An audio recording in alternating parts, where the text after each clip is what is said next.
All right, guys, welcome back to Half Fast 719. Sorry for the camera angle and the noise, is what I really meant to say. Sorry for the noise in the background. But we got the turbo apart.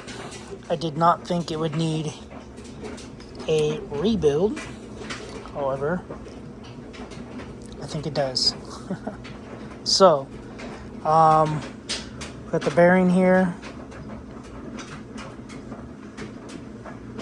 Has a lot of bearing play. I don't know what tolerances is on that stuff. Let me grab a new bearing and stick it on there.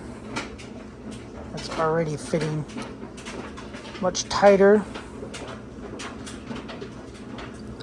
So yeah,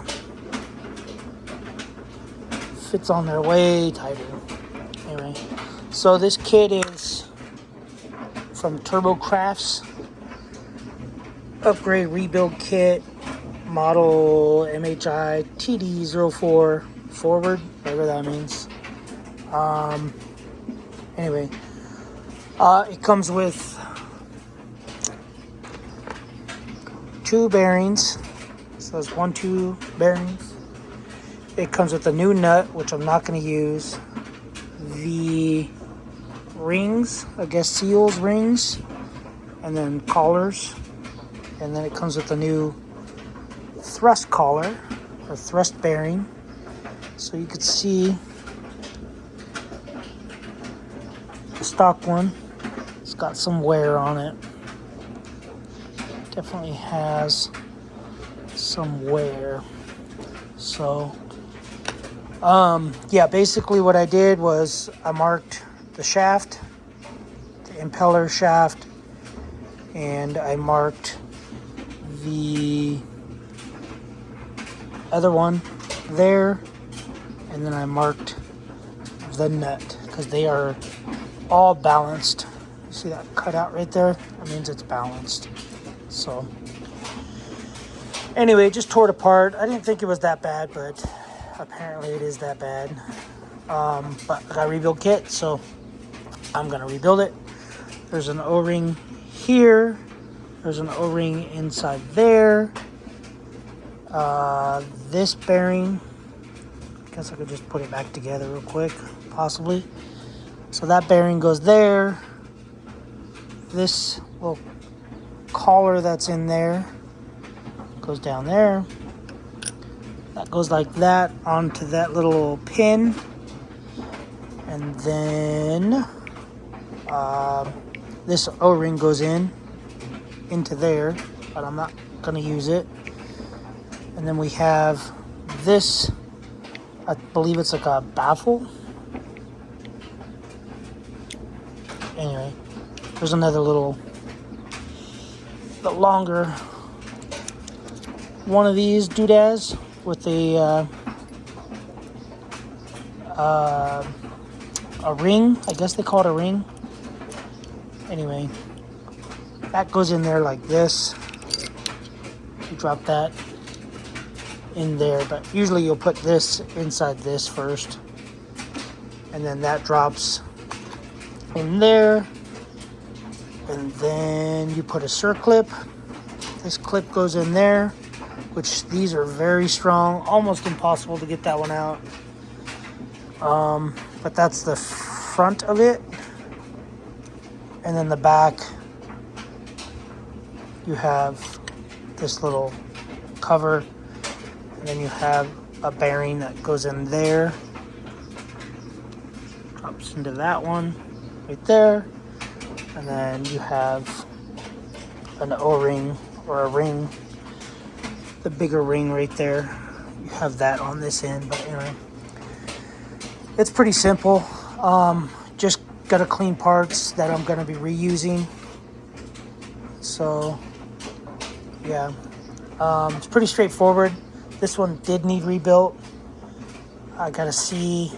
This is the same. The O-ring is the same. This is the same. It comes with a new circlip. So that's all new. That is the same. Those bearings are the same.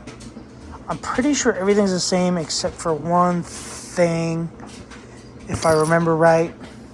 To do this rebuild, you have to grind something, I believe. I believe this one is, the new one is bigger. I could be 100% wrong, which I usually am.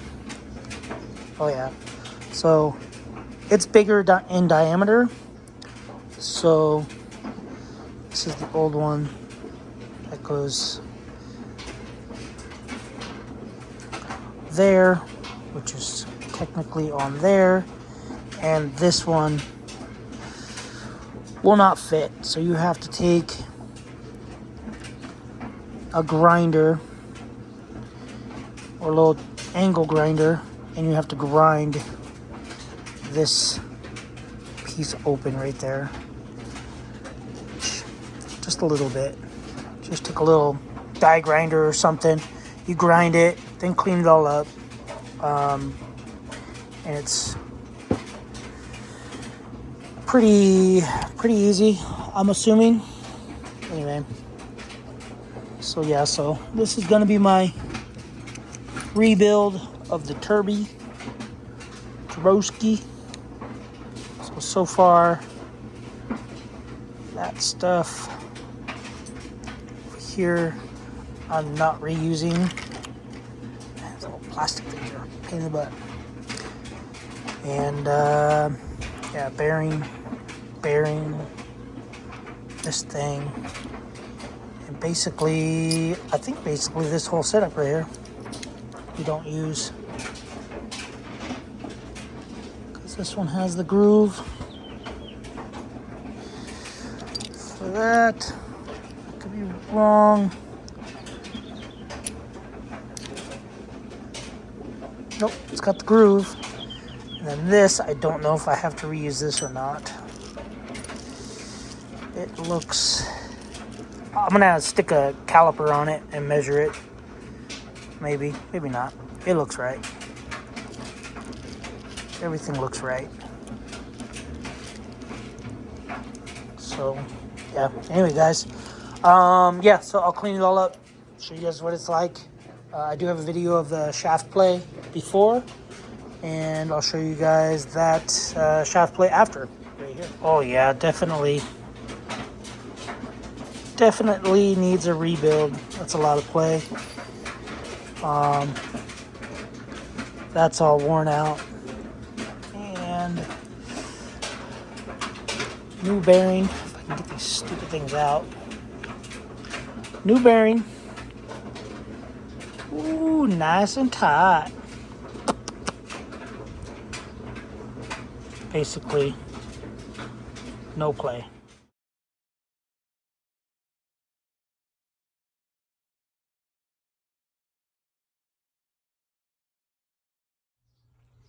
All right, people. This is the after. It's hard to get my finger in here, but you can basically see there isn't any more shaft play. A little tiny bit, but I think it's because that's the way it's supposed to be. But anyway, I ended up painting all this with a basically a bake-on paint. Yeah, bake-on paint. I used this Bush Brown Ales Aluminide. It's an epoxy finish that you have to bake on. I can't remember what temperature it goes to, but if I remember right, use it for some,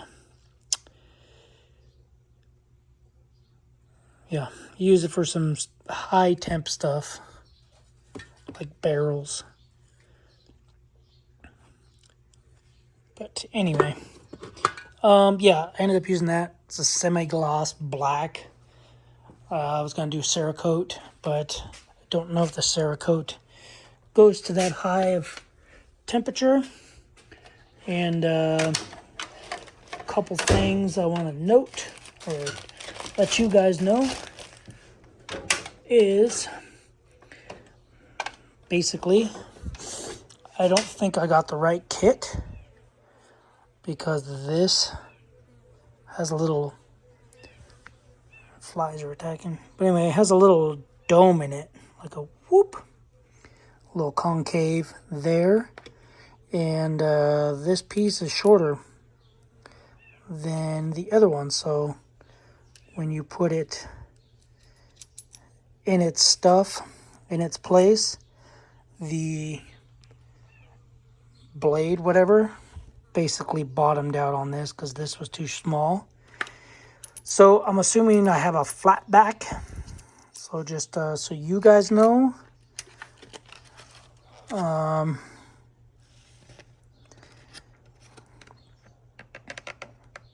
I thought that's what I ordered, was a flat back. I'll have to check the order again. It's supposed to be a flat back. Says forward. Gap turbine seal. So I don't really know.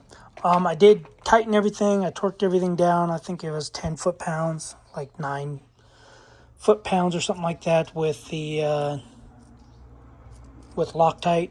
I used permanent Loctite. But yeah, that's pretty much it. So I'm just gonna let it sit in the sun. I stuck it in a little toaster oven.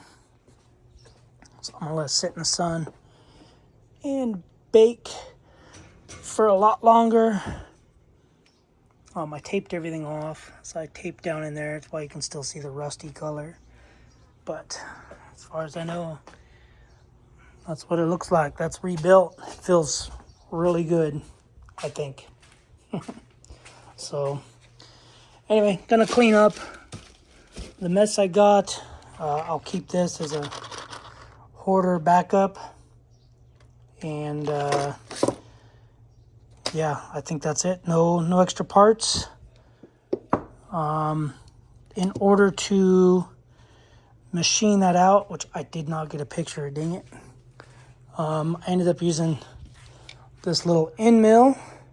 It's a flat end mill, and I just ground it off, even though I don't think it needed it. I think I did that for no reason. So I ended up using this, and I couldn't get it square in there, if that makes sense. I couldn't get square, so I ended up going out to the lathe or whatever, found that, and ended up using that to grind it. Came out really good. I did not take a picture. Just take my word for it. If I didn't, I wouldn't lie to you guys. And then ended up having to make these little bad boys. I could not get it. I ended up bending. I have these snap ring pliers. I think they're made by Channel Lock, so they're supposed to be high quality. And ended up breaking one little ear on this one. It's supposed to have the little step thing right there, and it does not. So, and then I ended up turning them backwards. Bent this one. I don't know. Anyway, yeah, they just didn't work.